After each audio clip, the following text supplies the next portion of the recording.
पार्वती पते हर हर महादेव। दोस्तों, आप सभी को महाशिवरात्रि की बहुत बहुत शुभकामनाएं।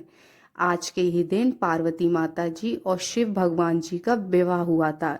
इसीलिए आज के दिन व्रत व पूजन करने से सभी मनोकामनाएं पूर्ण होती हैं। अगर आप किसी कारणवश मंदिर नहीं जा पाते हैं तो कोई बात नहीं दोस्तों, आज की वीडियो में मैं आपको सिंपल सी विधि बताऊंगी कैसे आप घर पर ही शिवरात्रि की पूजन कर सकते हैं।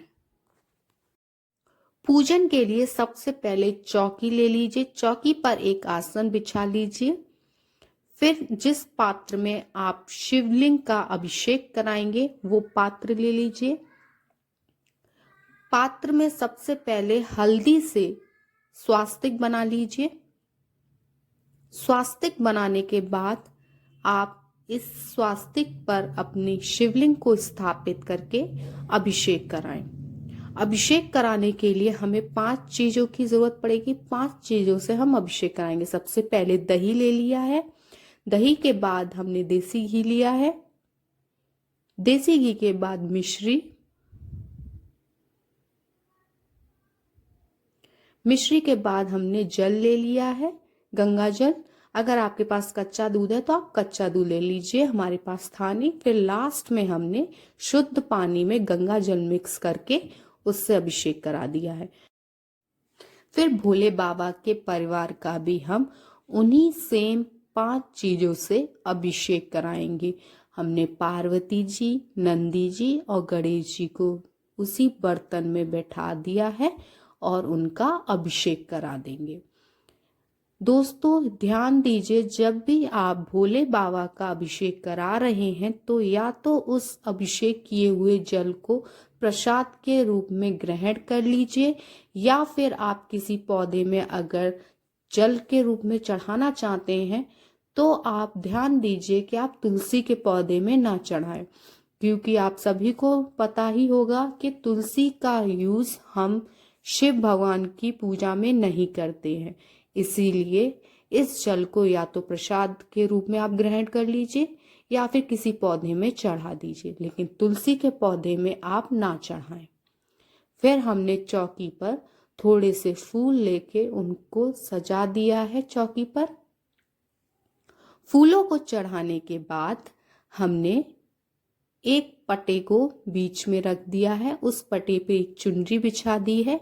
इसी पर हम अपने शिव भगवान के परिवार को स्थापित करेंगे।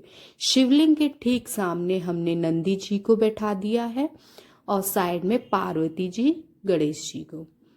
फिर हम तिलक वंदना करेंगे। मैं चंदन से कर रही हूँ, आप चाहे रोरी या हल्दी से कर सकते हैं। रोरी और हल्दी वैसे हम शिव जी की पूजा में यूज नहीं करते हैं, पर आज शिवरात्रि है। भोले बाबा और पार्वती जी का आज के ही दिन विवाह हुआ था, इसलिए आज के दिन हम पूजन में हल्दी और रोरी का यूज कर सकते हैं। मैंने सभी की तिलक वंदना चंदन से की है, आप रोरी से भी कर सकते हैं।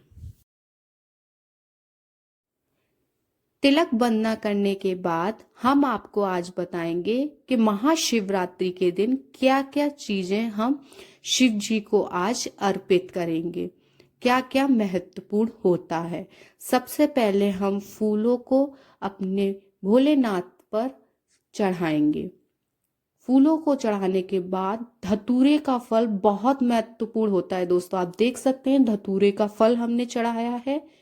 धतूरे के फल के साथ साथ बेलपत्री का बहुत महत्व माना गया है महाशिवरात्रि के दिन शिवलिंग पर चढ़ाना।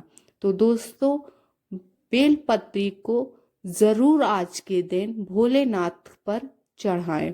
बेलपत्री का चढ़ाने का तरीका भी हम आपको बताएंगे।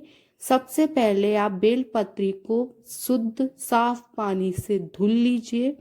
धुलने के बाद या तो आप मेरी तरह पत्तियों पर ओम नमः शिवाय का जाप करते करते ओम नमः शिवाय लिखे, या फिर आप साधा तरीके से सिर्फ तिलक करके रोरी या हल्दी से या चंदन से तिलक कर दें उन पत्तियों पर और भोलेनाथ पर चढ़ा दीजिए। या आप लिख कर भी चढ़ा सकते हैं।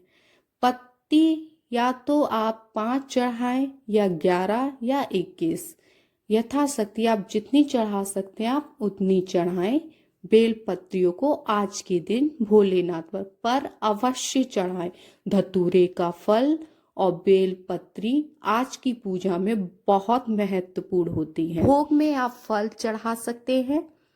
फल चढ़ाने के बाद आज महाशिवरात्रि के दिन शिव चालीसा का पाठ अवश्य करें।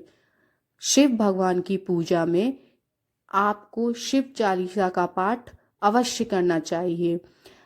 शिव चालीसा का पाठ करने के बाद आरती सबसे पहले आप गणेश जी की करें। गणेश जी की आरती के बाद आप शिव भगवान जी की आरती करें। तो दोस्तों, आरती करने के बाद आज की महाशिवरात्रि का पूजन समाप्त होता है। आई होप आपको ये सरल विधि समझ में आई हो। आप सभी को महाशिवरात्रि की बहुत बहुत शुभकामनाएं। दोस्तों, वीडियो में अगर कोई भी गलती हो गई हो तो मुझे क्षमा करें और आप सभी पर भोलेनाथ का यूं ही हाथ बना रहे, आप सभी की मनोकामना पूर्ण हो।